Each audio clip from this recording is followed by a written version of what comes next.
Closer look at what sugar does once it enters the body. This is the actor Brenton Thwaites. He's very kindly volunteered his body for the following demonstration.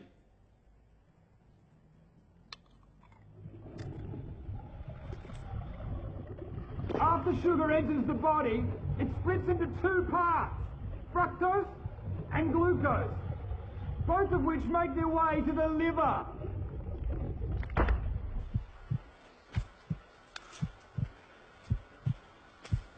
Now, once in the liver, the glucose is dealt with efficiently.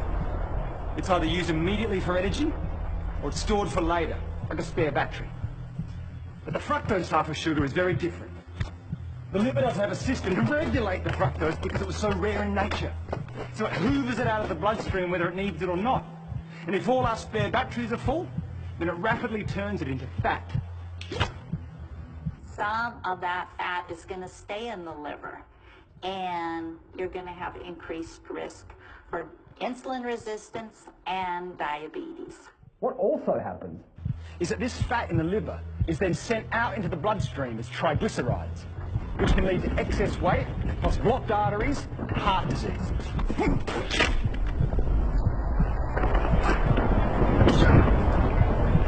Now, when we're eating lots of sugar and other carbohydrates like bread and pasta, we're producing lots of glucose.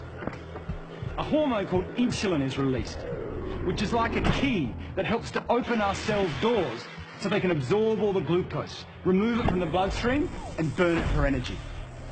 The more glucose in the blood, the more insulin is released.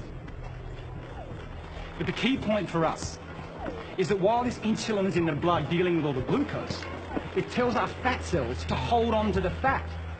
It actually turns off our fat-burning processes. So when we're eating lots of sugar, we're putting fat into our bodies via the fatty liver. But because of all the glucose, we maintain the level of insulin, which tells our fat cells to hold on to the fat. We can't burn off fat when insulin is around dealing with all the sugar. This is what may be happening to a huge number of the population.